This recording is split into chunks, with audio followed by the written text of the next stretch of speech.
Rui Lira, agora na Cultura Informa. Chegando o nosso analista político Rui Lira nesta tarde de terça-feira. Professor Rui, boa tarde. Boa tarde, Dido Montenegro. Você já pode ser ministro, daqui a pouco eu explico. Opa. Boa tarde para André Santiago. Boa tarde, professor Rui. E boa tarde para Sandro Rodrigues na nossa técnica, além do boa tarde de sempre à grande audiência da Cultura Informa. Eu estou dizendo, Dido, que você pode ser ministro porque você pronuncia cônjuge. Você ainda agora estava falando, lendo um texto e pronunciou cônjuge. Há um certo cidadão que não conseguia pronunciar assim, não é? Aí estava no ministério e caiu. Eita. É o cidadão chamado Sérgio Moro, aquele que disse uma vez também que gostava de ler biografia. Foi perguntado na televisão, né? Como é que era a vida intelectual dele, etc. Ele disse, não, eu gosto de ler.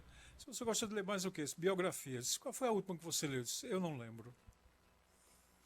Ele tinha dois problemas, de memória e de pronúncia. Aí não pôde ser ministro. Você nem uma coisa nem outra, porque você é um bom jornalista, tem boa memória e boa pronúncia. Então, Dido para ministro. É uma brincadeira, mas é uma homenagem ao bom profissional que você é. Mas, gente, saindo da brincadeira, né, da alegria para a tristeza, a gente registra com pesar a confirmação do falecimento, de confirmação porque havia uma morte cerebral, essa coisa toda, e agora está confirmado o falecimento do grande Plínio Gustavo. Um homem que revolucionou a arquitetura aqui em Caruaru e que eu acho que não é nenhum exagero dizer que na arquitetura do interior do Nordeste ele representa tanto quanto Niemeyer representou na arquitetura de Brasília em particular, mas mundial de um modo geral. E qual é o ponto de contato entre os dois? Como criadores de imagens, criadores de concepções que tocavam realmente as pessoas. É o uso da curva. Plínio Gustavo nunca se contentou em fazer caixotes. Aqui e acolá ele fazia uma obra mais reta, essa coisa toda, mas aquilo que você andar em Caruaru, por exemplo, o Teatro João Lira Filho, que é uma obra dele, quando você observa lá, até o arredondamento dos vitrais, das entradas de ar, estão presentes na concepção dele.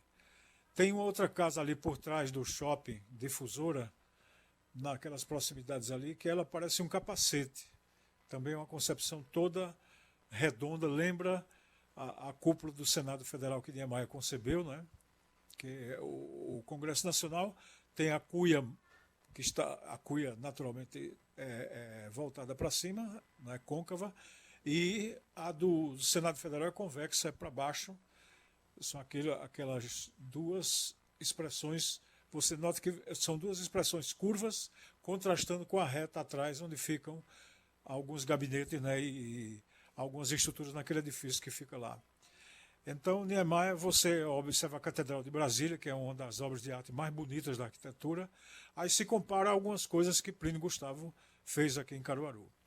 Então, fora disso, ele criou uma família talentosa, onde se destaca Franco Vasconcelos, em nome de quem eu quero saudar toda a família, Celinho e os demais, aqueles que eu sou mais próximo e os que eu sou menos. Sei que está todo mundo muito triste, porque Plínio era um líder, Plínio era uma pessoa do bom papo, da boa convivência, era uma delícia de gente e eu tenho a alegria de poder dizer que eu fui seu amigo. Inclusive ele me deu de generosidade um pequeno projeto de uma casinha que eu reformei aqui no Monte do Bom Jesus, na Rua Bem Amada Quitéria 84, e ele próprio supervisionou toda a obra, porque eu não tinha a menor competência, né? Eu tinha só as condições de pagar, porque eu estava no Banco do Brasil na época, solteiro, então dava para fazer o investimento, que foi numa casa muito pequena, 17 metros somente. Uma coisa, 17 metros não, bem menos. Eu acho que a área é pequeníssima, uma casa de 2 quartos, depois a gente fez uma puxadinha lá atrás, e ficou nisso. É uma casa pequena, mas ele fez uma curva exatamente dentro da casa, entre uma sala e outra, e essa curva ela dá uma sensação de que a sala é muito maior do que o que é, e não diminui nem o escritorinho, nem o quarto que fica embaixo, que inicialmente a casa era só isso, 2 quartos, uma sala e uma cozinha. Mas ele me deu de generosidade e é uma boa lembrança que eu guardo desse grande amigo e que certamente ele está em qualquer dimensão que ele estiver nesse momento no melhor lugar. Então, Plínio Gustavo, nosso abraço, nossa despedida por enquanto, porque nós nos encontraremos de algum modo espiritualmente. E Caruaru perdeu muito. A família perdeu, todos nós perdemos. Para tristeza nossa é a lei da vida, né? A lei da vida é a morte no final, mas Plínio Gustavo é um nome que fica inscrito em Caruaru como o nome da arquitetura, o nome da boa convivência, o nome do homem bem-sucedido, de sucesso e uma figura humana excepcional. Rui, Oi. pegando o gancho, né, do falecimento De Plínio. a gente lembra que a casa de Zé Almeida tem na cozinha, né, tem uma Isso, sala Tem uma sala redonda. Isso, exatamente. projeto lembrando, dele. Exatamente. Eu não estava lembrado que foi de Plínio também. E mais, o É. prédio da Rádio Cultura Apesar de não ter forma arredondada, mas também tem aqui a influência dele, ou seja, um trabalho feito por ele também. fica o Pois é. registro. E dizer que Júnior Almeida, Zé Almeida, Onil, todos nós, que de algum modo somos meio Almeida, né? Todos nós a gente tem alguma coisa de Almeida. Eles não deixam a gente botar o sobrenome, mas tem um sentimento. E eles foram amigos também, muito amigo de Plínio, e Plínio muito amigo da Rádio Cultura sempre. Isso é outra coisa que tem que ser registrada. Aliás, Plínio era amigo, sempre amigo. Ele ajudou Queiroz, ajudou os prefeitos de Caruaru todos que pediram a ele alguma dica, alguma sugestão, alguma proposta. Ele sempre esteve disponível para ajudar também a comunidade. Então, nossa melhor homenagem a Plínio Gustavo, pelo que foi e ainda mais pelo que está sendo agora, numa dimensão acima, numa dimensão do espírito, numa dimensão cósmica. Quero também aproveitar para dar um abraço em José Miúdo, lá de Peladas. Ele que é familiar do Vanderlei da Janaína lá, e está sempre ligado, viu? Zé Miúdo, um abraço para você aí, pela sua fidelidade aí, a gente agradece muito, você está sempre na escuta. Bom, agora vamos falar do que não é agradável, do que não é gostoso. É a história da... Eu vou falar só do gás, aqui só do bujão de gás, que não vai dar tempo de falar de tudo. E queria chamar a atenção dos ouvintes da cultura, porque nós vamos fazer rapidamente essa colocação a respeito do gás e colocar o nome das pessoas que estão dentro desse sistema, dentro desse processo. Então, por que subiu o gás? Por que é que o bujão de gás em alguns lugares do interior de São Paulo está R$ 150, parcelado em 10 vezes no cartão de crédito? Basta dizer isso, né? R$ 150 é mais de 10% do salário mínimo atual, que está em torno de R$ 1.200. Então, se 10% é 120, né, e a gente tem aqui o bujão só, que só dura um mês, R$ 150. Então, isso torna inviável para muita dona de casa, para as famílias. Não é à toa que hoje saiu uma estatística que nós estamos com o maior endividamento das famílias brasileiras desde 12 anos para trás. Vejam só, endividamento da família brasileira. É por essas e outras, né? Porque essa do gás está ligada à gasolina, ligada ao diesel, que vem aumentando mais ou menos nessa proporção. Então vejam, esse levantamento está aqui feito pelos petroleiros e diz o seguinte: quais foram os aumentos percentuais nos últimos governos recentes envolvidos diretamente com a história do pré-sal e com a história atual da Petrobras? Governo Lula, primeiro mandato, aumento percentual geral do gás, 17,7%. Lula, segundo mandato, 15,9%.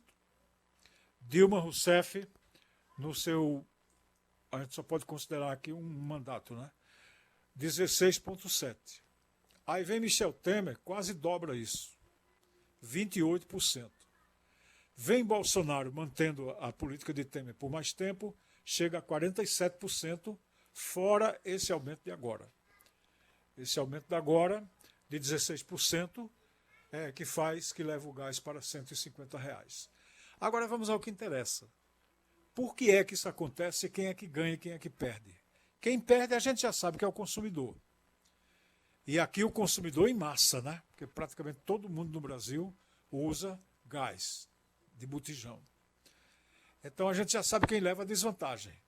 Porque você leva a desvantagem no preço do gás que você compra, e esse preço, como está atrelado ao preço internacional do diesel e da gasolina, você também vai pagar mais caro por tudo que é transportado.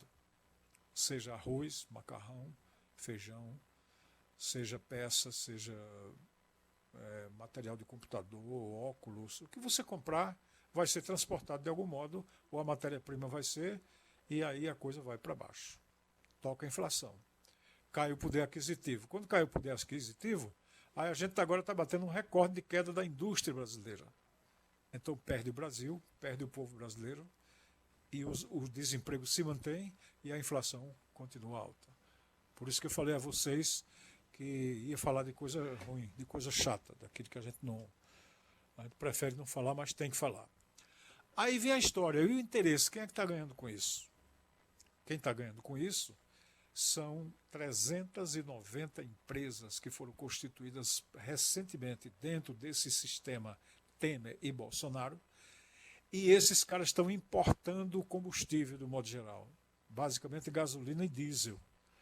Mas isso interfere diretamente no preço do gás, porque a Petrobras fez o seguinte, analisem bem, para poder melhorar a situação desses importadores, que certamente votam no atual governo, votam em Temer, e nesse tipo de proposta, porque eles estão ganhando dinheiro, e eles são muitos agora e estão organizados, então eles fazem pressão em cima da Petrobras para que ela não refine petróleo, porque se refinar o petróleo, derruba o preço do diesel, derruba o preço da gasolina que eles estão importando, e eles têm menos lucro. E, por consequência, os que distribuem o gás também indexam esse preço geral, inflacionado, ao preço do botijão. Então, qual é a política que Temer e Bolsonaro fizeram para dar esses aumentos todos, muito acima daquele que outros governos fizeram? Uma política de favorecer quem já tem dinheiro, quem investiu e quem tem capital sobrando para criar empresas em tão pouco tempo para ganhar tanto dinheiro como está se ganhando agora. Porque nós estamos, repetimos, vendendo petróleo bruto em reais, praticamente, e estamos comprando gasolina e diesel indexada ao preço do refino estrangeiro, e estamos diminuindo o nosso refino, e eles ainda querem vender mais refinarias, para fazer o que essa refinaria privatizada da Bahia, de Mataripe, está fazendo. Ela está vendendo 10% ou 15% acima do preço que a Petrobras está vendendo nessa área que ela domina da Bahia para Sergipe, para cá, esse mercado daqui. Então, para quem gosta de dizer que privatização é o melhor negócio, vejam aí. Essa refinaria de Mataripe, recém-privatizada, está cobrando bem mais caro pelo preço do combustível de modo geral. Então, de novo, a gente tem a mesma política. Então, quando os senhores analisarem qualquer fenômeno econômico, se lembrem disso. A pergunta velha é de saber quem é que está ganhando. E essa política acaba sendo uma política entreguista porque atende aos interesses também dos Estados Unidos, que nunca vendeu tanta gasolina e tanto diesel, ou seja, produto refinado com alto valor agregado, e comprou petróleo mais barato. E para coroar essa joinha de entreguismo, de atendimento a interesses estrangeiros e até de alguns grupos de intermediários nacionais que se alinham a esses interesses para ganhar dinheiro, todos à custa do povo brasileiro, agora a gente está vendo o governo Bolsonaro dizer o seguinte: os americanos querem que a gente aumente a produção de petróleo bruto, vamos aumentar para atendê-los, para ajudar o mundo. O mundo não. Ninguém sabe quem ajuda o mundo. Basicamente, quem pode ajudar o mundo é Deus. Ou o cosmos, o destino cósmico, essa coisa toda, para quem não acredita em Deus. Mas Deus, basicamente, é o único que pode ajudar o mundo. Não é para ajudar o mundo, é para atender interesses americanos de ter mais petróleo do mercado deles e baixar o preço da gasolina lá. Agora, a gasolina que eles vendem a gente aqui, eles vão manter com preço dolarizado para que a gente pague duas vezes. Quando a gente vai pagar quando vende o petróleo barato, e sem imposto de exportação, é bom lembrar, e vai pegar essa mesma gasolina que a gente vende barata, eles vão refinar e vendê-la pelo preço indexado pela política de paridade de preços, que é a política criada por Temer aos auspícios de Fernando Henrique Cardoso, do pessoal do PSDB representado por Pedro Parente e que o Bolsonaro manteve essa política.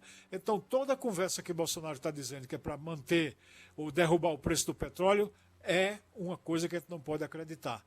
Porque não são essa lei que foi criada agora no Congresso de tirar o ICMS dos estados ou diminuí-lo que vai mexer nisso. Porque a causa de tudo é a política de indexação, de conexão do preço do petróleo refinado, no caso diesel e gasolina, indexado ao preço do barril internacional e indexado à taxa de importação que se cobra aqui no Brasil por via do dólar. Então é o dólar e o preço do barril internacional. Se isso dispara, o Brasil será obrigado a pagar. Agora, a Petrobras está obrigada a fazer esse tipo de política? Claro que não, está provado aqui. Lula, Dilma nunca fizeram essa política e tiveram reajuste, e vou repetir, 17%, 15% e 16%. Com o Temer foi 28% e depois 47% com o Bolsonaro, e isso vai para cima. É o que temos para a reflexão do ouvinte da Cultura Informa. Opinião é na Cultura. Primeiro lugar em audiência, do jeito que você gosta. Você está ouvindo a Cultura Informa, o jornal do nosso rádio. Agora, 1h56. 1h56 na Cultura. Mandar aquele abraço para os ouvintes que estão acompanhando a gente. Iraci Diniz acompanhando a nossa programação. Aqui, Iraci está equivocada. Colocou 5 minutos para o professor Rui e 1 hora para os demais. Não, viu, Iraci? Perdão, mas não tá assim, tá? Inclusive hoje, ainda bem que a gente hoje está conseguindo cumprir a risca com o nosso professor Rui. Começamos a 1h40 e parece que vai ter mais um tempinho, porque o Fúvio Wagner ainda não chegou por aqui. Ou seja, enquanto ele não chegar, bora aproveitar esse tempo bom. Exatamente, aqui no WhatsApp, mensagem do Cledson. Boa tarde a todos. Uma pergunta ao nosso professor Rui Lira. O que o presidente Bolsonaro poderia fazer para mudar esse preço praticado pela Petrobras no combustível em dólar? Em dólar, ele não pode fazer nada com a taxa do dólar. Agora, ele pode tirar esse presidente da Petrobras, colocar outro e fazer outra política. Criar, por exemplo, um fundo de estabilização, que foi como Dilma e Lula agiram lá atrás. E um aviso aos eleitores mais bolsonaristas, que são muito dedicados, e eu acho que essa dedicação tem seu valor, de sua importância. Esses são dados históricos, são dados que nós temos aqui na mão, e eu chamaria a atenção dos ouvintes que têm maior conexão com Bolsonaro, para não imaginar que isso aqui é um problema de Lula, Dilma e Bolsonaro e Temer. Isso é um problema da maneira como as relações do Brasil e Estados Unidos se travam, como essas relações caminham. Então lembrem que quando houve o golpe de 64, o golpe militar, a ditadura militar quando começou ali, a gente teve uma chegada de navios da frota americana na costa de Santos, com armas, com munições, com tudo, pronto para apoiar o golpe militar aqui no Brasil.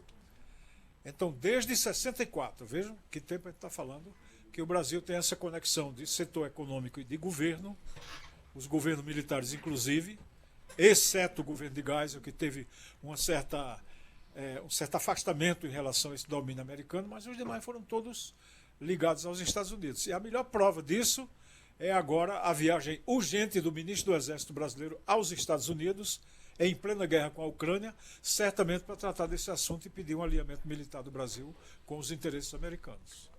Aqui o Givanildo Nascimento dizendo aqui que os comentários do professor Rui Lira são os melhores. Aqui recebendo elogio, professor Rui.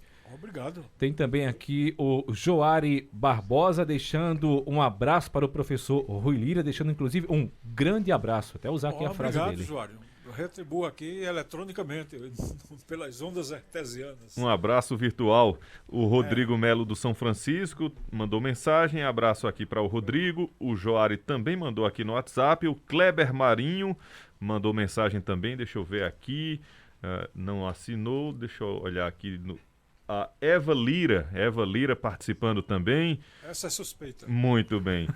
Luciano Silva, Walter Cinegrafista, Hudson do Indianópolis. Tem também aqui o abraço do Humberto Santos para o professor Rui também.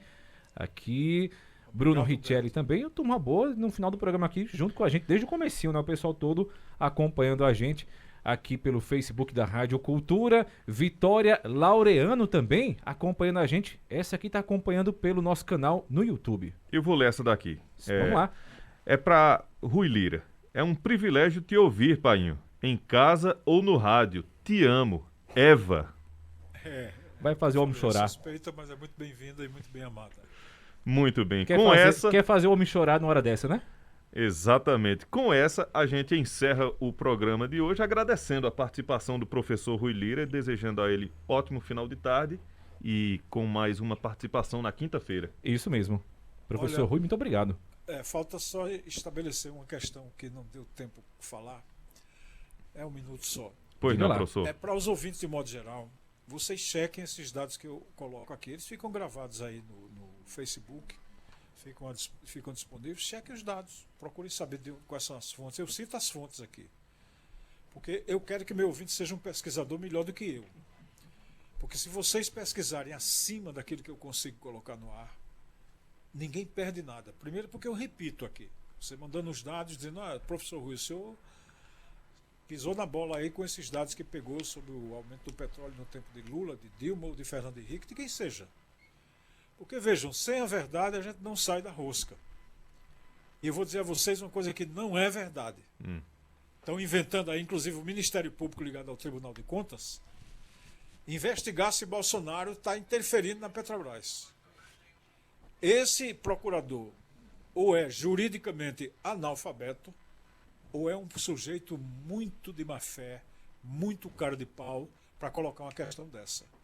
Bolsonaro, gente, tem que ser respeitado, reconhecido, como alguém que teve 57 milhões de votos e se elegeu presidente da República. Então ele manda em qualquer empresa estatal. Tanto é que ele tirou o Pedro Parente, ele tirou outro presidente e botou esse presidente atual, que é um general do Exército. E ele foi lá e disse que esse cara ia dar um jeito na Petrobras. E agora está dizendo que ele não presta mais. Então é só ele tirar e mudar a política. Então tem duas mentiras colocadas no ar. Uma, que Bolsonaro não pode interferir na Petrobras. Pode. Não precisa ele ser grosso para dizer, como ele disse, que vai dar um murro na mesa. Não, não é isso. Não precisa. É só ele exercer a autoridade dele serenamente. Ele destitui o presidente da Petrobras e coloca o outro para fazer outra política. Isso aconteceu com Lula, aconteceu com Dilma. Eles trocaram o ministro, trocaram, como troca qualquer um. Por quê? Porque a empresa é estatal. Quem domina a Petrobras é o governo brasileiro, é o maior acionista. A empresa é estatal. E tem que cumprir política pública, não política para favorecer o setor privado, como está sendo agora. Há uma distorção, há um desvio do destino da Petrobras, nesse momento. E quem pode corrigir? O presidente da República. Agora, se o presidente não tem força diante do poder econômico, não se sabe aí por que causas, se são causas morais, se são compromissos, e ele não vai conseguir realmente mexer no presidente da Petrobras, aí é outra história. Agora, ficar dizendo que ele não tem como interferir, que ele não pode, isso é uma deslavada mentira. Ele pode destituir agora, nesse momento que eu estou falando, ele pode soltar uma portaria e tirar o presidente da Petrobras. Acabou. Pode tirar o conselho, pode fazer o que ele achar que deva fazer no interesse público. E ninguém vai levantar a voz contra um presidente que haja desse jeito. Agora, se ele quiser bancar isso que está aí, ou não tiver força, aí ele vai curtir a acusação de manter a inflação alta, desemprego alto e toda a situação de desenvolvimento e quebra da indústria nacional que está acontecendo. Agora, adivinhem quem tem interesse em tudo isso? Os próprios Estados Unidos, os daqui que estão ganhando dinheiro com isso, e, por tabela, por azar de Bolsonaro, a oposição e os inimigos deles. Também estão achando que isso é melhor que seja assim para a oposição, porque ela tem mais discurso. Então era isso que não deu tempo, né? Nunca dá tempo. Aí a gente fecha aqui e diz boa tarde para André Santiago, boa tarde para Dido Montenegro. Vamos ver se o Fulvio já chegou, né? Deve estar aí. Então a gente vai arredondar essa bola. Chegou por aqui. Dando um boa tarde muito carinhoso para o Sandro Rodrigues na nossa técnica e um abraço carinhoso, embora com saudade de Plínio Gustavo, um abraço carinhoso a toda a grande audiência da Cultura Informa. Forte abraço, professor. Muito obrigado mais uma vez.